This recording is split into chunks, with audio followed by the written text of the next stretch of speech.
Bonjour chers frères et sœurs, je vous salue vous qui aimez l'histoire.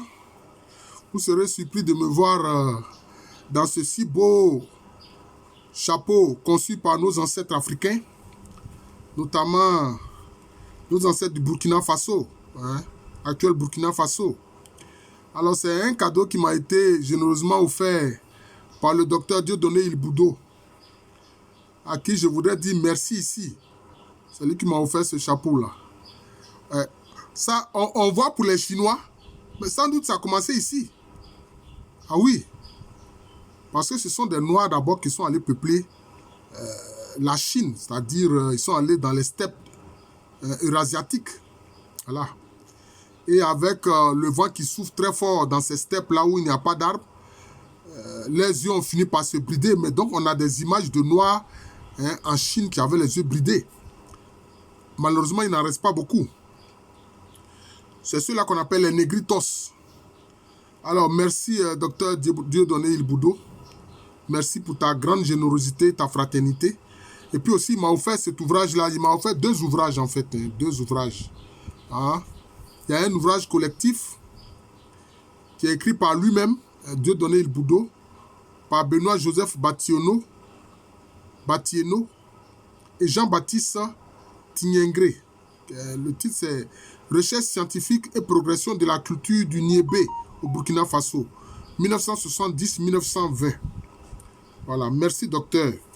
Et puis aussi, il m'a offert un autre ouvrage, « Les aventures de Tarzan et de Zambla de Haute-Volta », un roman historique. Ça, et c'est justement lui-même, le docteur Dieudonné Ilboudo, c'est lui qui a écrit cet ouvrage-là. Ça, je sais, le titre déjà me donne à sourire. Je prends le temps de lire cela.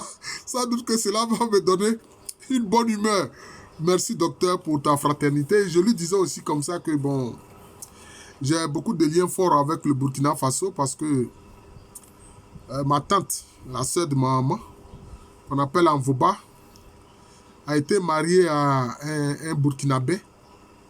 Bon, avant on disait Haute-Volta, un voltaïque. C'est un Mouaga qui est de la région de Yako. Voilà, il est de la région de Yako. Oh, ils ont eu plus d'une dizaine d'enfants. Plus d'une dizaine d'enfants. Voilà. Et donc, j'ai des cousins et des cousines très proches, dont le père est d'origine burkinabé. Je voudrais aussi saluer d'autres frères qui sont au Burkina. Le professeur Bantenga Moussa Wili. Voilà. Il y a aussi le professeur Mustapha Gomyubou. J'ai bien peur d'en oublier parce que quand on cite les noms, quelquefois, bon, on en oublie. Alors donc, quelquefois, c'est pas facile. Voilà. Vraiment, frère Dieudonné Ilboudo, merci. Vraiment. Que Dieu le Tout-Puissant et nos ancêtres angélisés te bénissent abondamment pour cet acte de fraternité, de générosité. Voilà. Alors, je voudrais ici poursuivre la série de vidéos sur le livre des morts des anciens Égyptiens. Moi, j'appelle ça le livre de vie, parce que c'est une façon de montrer comment est-ce qu'on peut vivre dans l'au-delà, après la mort, une vie bienheureuse. Voilà, donc c'est de ça qu'il s'agit. C'est ça même, en fait, le vrai sens de l'ouvrage. Je voudrais aussi saluer ma fille dans l'intellect, Dr Traoré Assa, qui a soutenu une thèse sous ma direction. C'est une thèse d'égyptologie, et donc j'ai dû faire appel au professeur... oh là là, comment j'ai pu oublier son nom? Bon, ça viendra. Un des grands spécialistes de l'égyptologie. Voilà. Oh là là, j'ai mal. Quelquefois, j'ai des oublis comme ça. Voilà, j'ai des oublis. On me dit que c'est normal. Voilà. Et donc, il a aidé grandement à la soutenance de la thèse de Assa Traoré, donc qui est égyptologue et qui exerce à l'université de Bamako. Voilà, quand je vais me rappeler le nom de ce grand éminent professeur de l'université Cheikh Anta Diop qui est à la retraite, Voilà, je le dirai. Je salue tous les collègues aussi qui sont de l'université Cheikh Anta Diop. Ouais. Mon frère Faye Ousseinou, Moussa Aboubakri Lam et bien d'autres. Aussi Nissir Mahmoudou Sarr. Alors, je vais t'envoyer cette vidéo là suite à la page WhatsApp. Parce que je te le dis maintenant comme ça que je voudrais te solliciter aussi pour une thèse d'un étudiant aussi qui a utilisé aussi le livre des morts, puis les documents des sarcophages. Donc, professeur Sarr, Mahmoudou Nissir, je vais te faire appel. Voilà, le professeur Babacar Sall. C'est le professeur Babacar Sall. Oh, merci mon Dieu pour le retour de la mémoire qui a grandement aidé, notamment à la soutenance de la thèse de Assa Traoré, voilà, qui enseigne à l'université de Bamako. Elle aussi, elle est venue, elle m'a offert un cadeau. Voilà, elle m'a offert un cadeau. Et je disais comme ça, hier à une soutenance de thèse de sociologie que je présidais, il dit, mais quand nous aidons les étudiants à soutenir des thèses, ça crée un lien très fort, un lien familial, mais qui est d'extraction intellectuelle. Voilà, parce que ces docteurs que nous formons là deviennent pour nous des fils et des filles dans l'intellect. Voilà, c'est comme ça que je les appelle. Mes fils et mes filles dans l'intellect. Merci docteur Traoré Assa. Je salue le professeur Babacar Sall. Je salue tous les collègues de l'université Cheikh Anta Diop. Voilà. Une université vraiment fantastique. Voilà, une université fantastique. Il faut que les universités de Côte d'Ivoire puissent aussi être maintenant classées. Si elles ne sont pas classées, c'est parce qu'il y a un problème. Voilà. Bon, je vais retirer ce beau chapeau-là, conçu par nos ancêtres africains. Voilà. Et je vais maintenant donc faire la vidéo sur le livre des morts des anciens Égyptiens, notamment le chapitre 112. Parce qu'en fait, le chapitre 111 est une reprise du chapitre 108. Le chapitre 108 que nous avons déjà commenté. Voilà. Donc, nous allons voir le chapitre 112. J'ai constaté que vraiment le chapitre 112 n'est pas facile parce que bon, il y a des choses nouvelles qu'il faut interpréter. Et comme je le dis, les interprétations ne sont pas forcément justes. Voilà. Alors donc, je commence l'interprétation du chapitre 112. Formule pour connaître les âmes de Bouto par N, c'est-à-dire l'Osiris N, le défunt. Alors, il est écrit en note infrapaginale que cette formule-là, pour connaître les âmes de Bouto, ce chapitre qui ne figure que dans les versions tardives, est une reprise du chapitre 108. Bon, alors là, ici, on a affaire quand même au chapitre 112. Alors, ils écrivent « Habitants des lagunes ». Alors, qui sont ces habitants des lagunes? En note infrapaginale, on met tous les personnages féminins mentionnés au début de ce chapitre résidaient sur tout le territoire entourant la ville de Bouto. Mais on nous parle bien ici des habitants des lagunes. Est-ce que ce n'est pas une partie de la zone des Grands Lacs on trouve notamment en Éthiopie, en Éthiopie actuelle? Moi, je pense que c'est cela. Il parle bien des habitantes des lagunes, habitantes des lagunes. Voilà, donc, il s'agit des lagunes. Parce qu'ils connaissent bien les lagunes et puis ils connaissent bien le fleuve Nil. Ce n'est pas la même chose. Vous qui êtes dans les lagunes mandésiennes, habitantes du nom de Mendes, oiseleuses, qui êtes dans Bouto, porteuses des parasols qui n'avaient pas accès au sanctuaire, préparatrices de bière, pétrisseuses de pain. Savez-vous pourquoi Bouto a été donné à Horus? Moi, je pense que il s'agit de la zone des Grands Lacs, mais qui fait partie, qui est sur le territoire de l'Éthiopie actuelle. Et vous voyez qu'ils disent quoi? Que que ces habitants-là n'ont pas accès au sanctuaire. Parce que peut-être les sanctuaires sont quand même loin par rapport à l'Éthiopie. Ces sanctuaires sont loin. Mais on dit que ces femmes-là, ces habitantes-là, sont porteuses des parasols.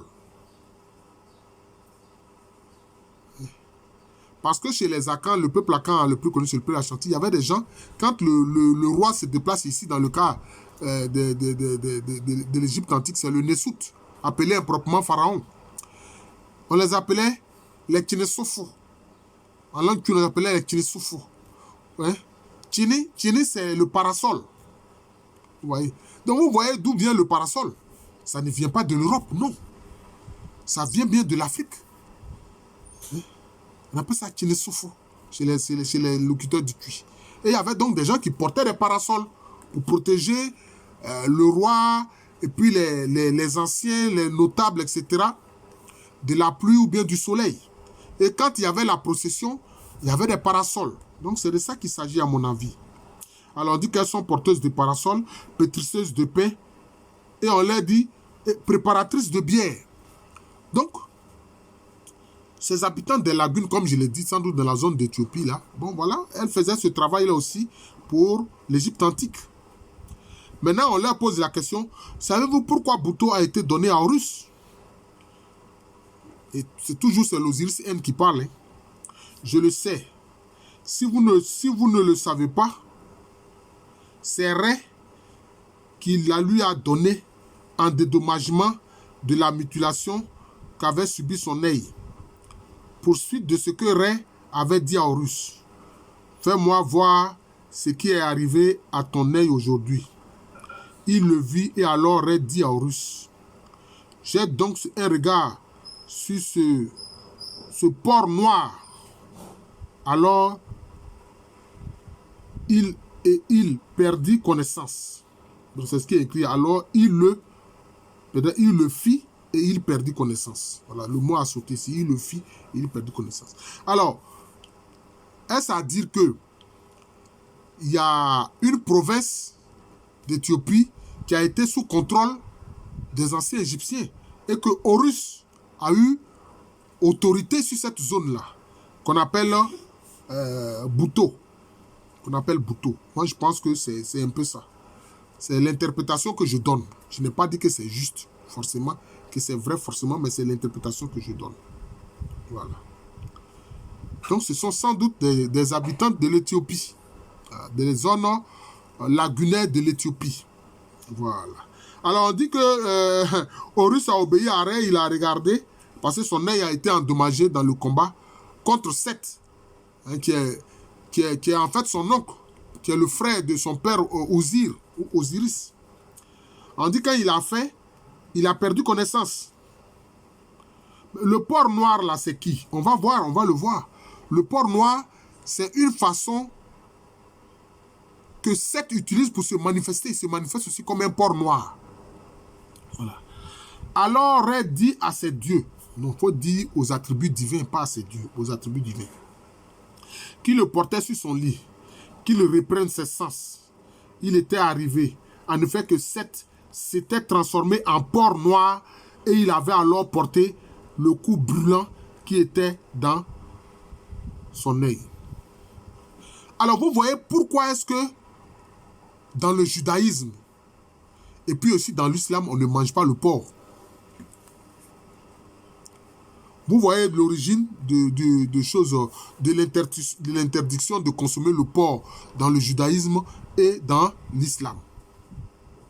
Mais parce que l'esprit du mal se transforme en porc noir. Évidemment, c'est pour effrayer parce que quand il y a le noir, on ne voit pas ce qui est derrière. Voilà.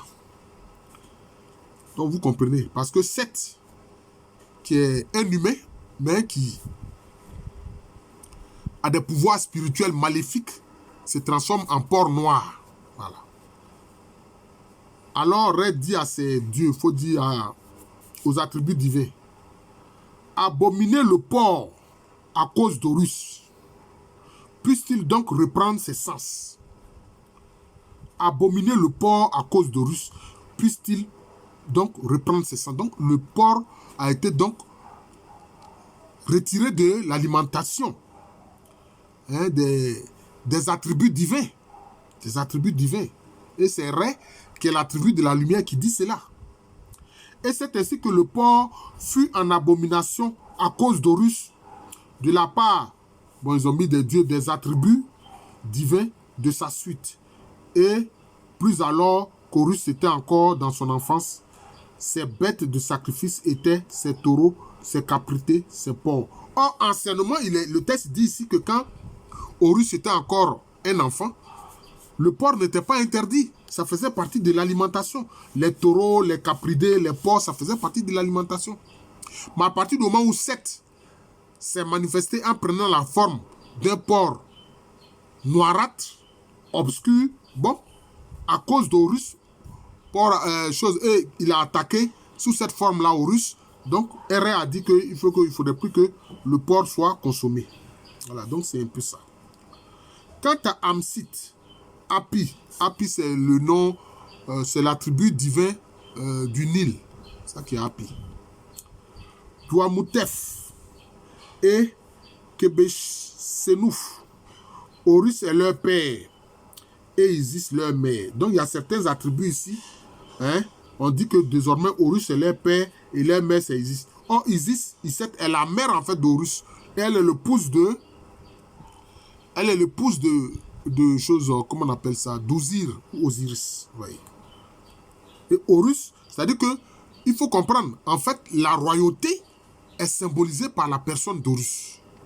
Donc, tout Nesut, en fait, ne fait que perpétuer le pouvoir d'Horus. Ou Or. Vous voyez, c'est ça. Alors, Horus dit à Ré, mais, deux frères à Bouto et deux frères à Hiéracompolis, de cette mienne corporation, ils seront avec moi assignés pour l'éternité, afin que le pays prospère. Bon, deux frères, donc bon. Est-ce que ce sont aussi des fils de sa mère? On ne sait pas. Mais il veut deux frères à Bouto et deux frères à Hiéracompolis. Bon, ces deux frères à Bouto, est-ce que ce ne sont pas des vice-rois qu'il met dans cette province qui désormais fait partie de sa sphère de domination? Sans doute. Et il dit quoi? Non seulement à Bouto, mais aussi à Hiéracompolis. Sans doute aussi une autre localité qui était sous son contrôle. Lui en tant que Nesut, en tant que roi. Hein? Afin que le pays prospère. Et il dit quoi ici? Et que le tumulte soit apaisé. D'où son nom de Horus, Heri Wadjef. Voilà. Je connais les âmes de Bouto. C'est Horus, c'est Amsit, c'est Api. Relevez vos visages, Dieu qui est dans la droite. Vous voyez. Donc désormais, Horus dit que je connais les âmes de Bouto. L'Osiris indique qu'il connaît les âmes de Bouto. Et que les âmes de Bouto, c'est Horus lui-même, c'est Amsit, c'est Api, l'attribut divin du Nil. Donc, ce sont des attributs divins. Parce que Horus, il est l'attribut divin de la royauté. En fait, il est l'attribut divin de la royauté. Relevez vos visages, Dieu qui est dans la droite. C'est-à-dire les attributs divins qui sont dans la droite. Voilà. Je vais m'arrêter là parce que, bon, je ne veux pas que la vidéo soit trop longue. Donc, je viens ici de commenter le chapitre 112, n'est-ce pas, du livre des morts des anciens Égyptiens. Voilà, je suis le professeur Alou Kwame René, professeur titulaire d'histoire à l'université Félix Houphouët-Boigny, université qui est à Abidjan, c'est en Côte d'Ivoire, un pays situé en Afrique de l'Ouest.